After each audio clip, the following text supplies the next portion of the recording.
tiene gran problema porque es una historia muy reciente que creo que se puede precisar con testimonios muy objetivos. Bueno, la historia principia buscando la no reelección y la historia esta no termina, sino que la culminamos en este momento en donde se impone una reelección porque Obregón se religió y no pudo tomar posesión porque, como tal, creo que fue un día antes de tomar posesión. Él muere el 27 de julio de 1928. Con esto, señores, señora, quise plantear algunas notas de cómo la historia oficial se enfrenta a la historia no oficial, o sea, la historia del bronce, que es tan rígida, tan dura, tan exacta, que nos muestra a los héroes como seres perfectos, inequívocos, categóricos, exactos, pues que en realidad no lo son. Y no tiene nada de malo en realidad, o sea, son humanos como todos, como nosotros, como cualquiera, que tienen sus grandes virtudes, pero que tienen, pues, por supuesto, sus debilidades, sus defectos, sus intereses, en fin, como nosotros. Pues, aquí termino y yo les agradezco mucho su atención.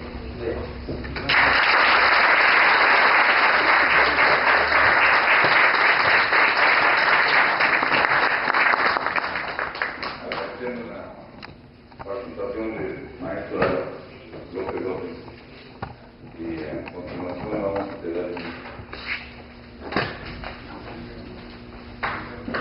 el maestro César Arteño pasó por favor de un reconocimiento.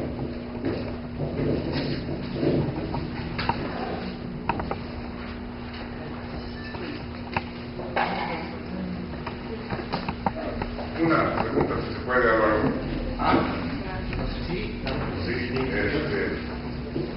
Es muy interesante primero que nada, felicidades. Muy agradecido por la luz que nos viernes a todo el público. Muy letrada la conferencia, muy importante. Pero me queda una pregunta así como que obligada, y Rosario. Tú hablas de que esta historia no oficial muestra a los héroes de carne y hueso, o a los héroes un poco más humanos. Yo recuerdo que, bueno, en lo que nos enseñaron los profesores de la primaria y la secundaria, vamos, la historia oficial, hablan de ese desarrollismo de los 40, de los 50, en donde era necesaria la construcción de esos, era imprescindible la construcción de esos seres mitológicos para darle cuerpo a la nación, a los principios, etc. Y en principio tú hablabas de esto al final de la conferencia, que no son tales seres perfectos, con eso mismo cierras. Hablabas de que es importante reconvenir en la historia, en esa historia que ya no funciona, en tanto a la formación de conciencias o de valores o cosas así. Y ante esta realidad rápidamente revisada, entonces, si no funciona ahora aquella historia mitológica perfecta, librescamente perfecta, la pregunta que surge es, ¿y entonces qué funciona? Y entonces, ¿qué buscar en la formación de esa conciencia ante esa desvaloración que estamos viviendo en los nuevos planes y programas, incluso medio mochos, o mochos y medios, o desvirtuados, o una serie de cargas tendenciosas, perniciosas a veces, en la formación de las nuevas generaciones, como decía Luis González en su tiempo? La pregunta es entonces, ¿qué funciona? Yo creo que no es una respuesta como para tenerla así a mano. Eso los académicos de las instituciones dedicadas a esto de la educación, pues revisen con detenimiento las cosas. Lo que sí puedo asegurar, y no sé si alguien pudiera estar en desacuerdo, cosa de que esta ciencia no es tan exacta, tan objetiva, pues, ¿verdad? Es de que yo estoy de acuerdo con Rexamen, sobre todas las cosas debe mostrarse la verdad. Si la historia oficial no muestra, no estoy asegurando, la historia oficial no muestra la verdad completa y la tenemos a la mano, yo creo que debería mostrarla. ¿Habría algún problema para ello? O sea, la verdad como que es un principio universal que está por encima de cualquier mortal, ¿no? De cualquiera. La verdad sobre todas las cosas. Entonces, si está ahí, hay que mostrarla. Yo creo, por otro lado, que igual que para la historia, para otras asignaturas, y esto pues, simplemente es una opinión, ¿verdad? No puede ser de ninguna manera una aseveración categórica y definitiva, se requiere una revisión de todos los programas. Yo creo que el ciudadano se empieza a formar desde la niñez. Si creemos en Freud, diríamos que, vaya, mi niñez se refleja en mi adultez. O sea, así como soy, bueno, pues así me trataron. Entonces, así me enseñaron, pues así pienso. Yo creo que nunca es tarde para empezar. A nosotros nos enseñaron de alguna manera. Para nosotros los héroes pues son eso, ¿verdad? Los símbolos, los mitos. No sabíamos, pero son el dogma. Ahora sabemos que son el dogma también. No es peyorativo, no simplemente es un término que tenemos que entender. Entonces, contra el dogma tiene que ir la verdad, la ciencia, el conocimiento claro, la aproximación. Yo creo que en esto de historia hay una aproximación. Y en esas aproximaciones creo que puede haber muchas coincidencias para aceptar verdades que valgan para todos. ¿Sí? Aproximaciones de aquí. O sea, aquí no hay comprobación de que 2 por 2 son partes, sí, son exactamente aquí, no. Pero aproximaciones al fin y en coincidencia, creo que podríamos tener acuerdos, ¿verdad? Sí, en acuerdo de la conciencia. Por eso hay una tendencia no nueva en la historia que se llama la historia de las mentalidades. O sea, hay que estudiar no lo que hizo, sino lo que pensó el personaje para hacer lo que hizo. En fin, hay una serie de elementos. ¿Alguna otra pregunta? Gracias.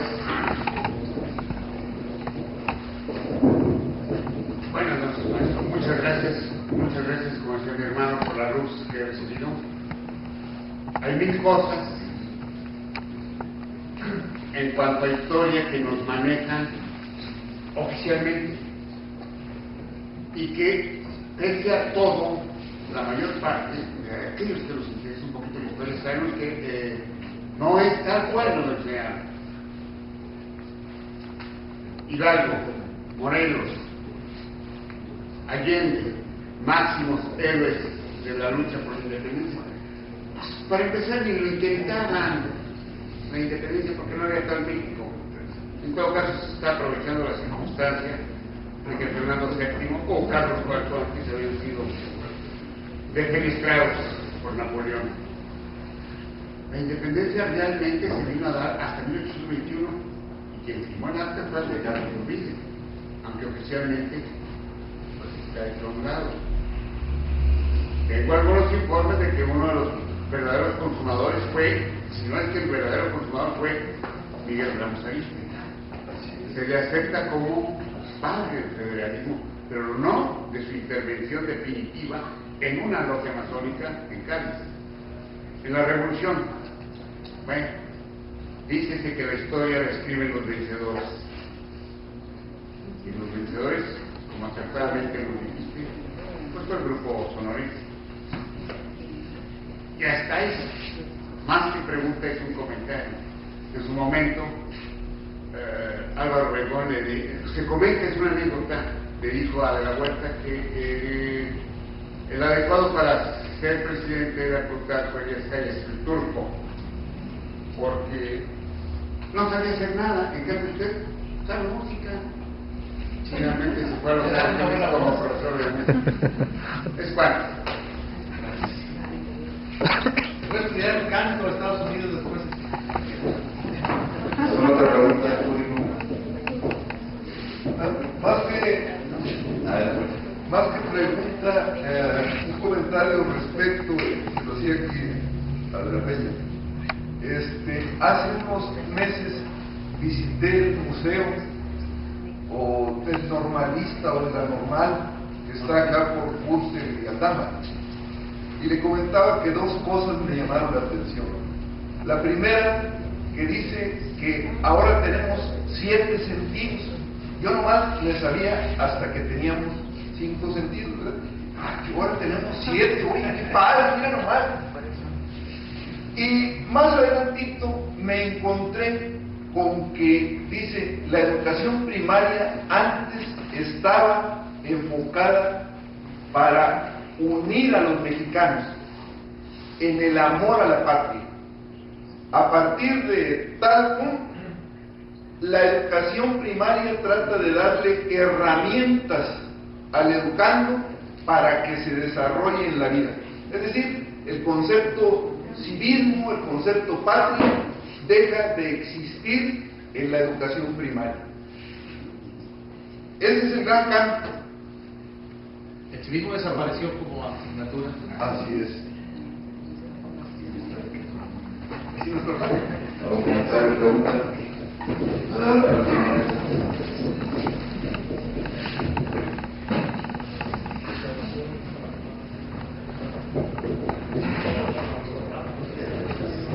Bien,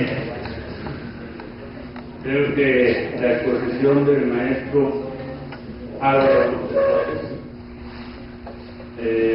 ha sido muy extensa. Podemos estar de acuerdo, podemos no estar de acuerdo, porque la historia sigue siendo subjetiva, la historia sigue siendo subjetiva, y en esta conformación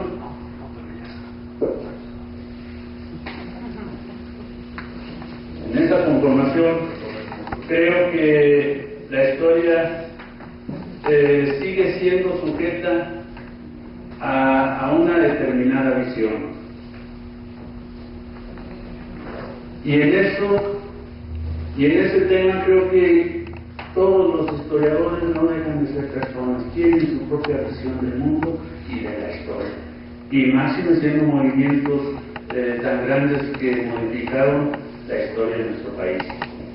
Y en ese sentido creo que estoy de acuerdo con el maestro, pero hay algunos que son mercaderes de la historia que venden un libro como novela, y eso no nos compromete en cuanto a la exposición de determinada temática. Enrique Krause no gana mucho dinero por sus novelitas en la televisión. Es decir, la historia siempre está sujeta a este tipo de situaciones.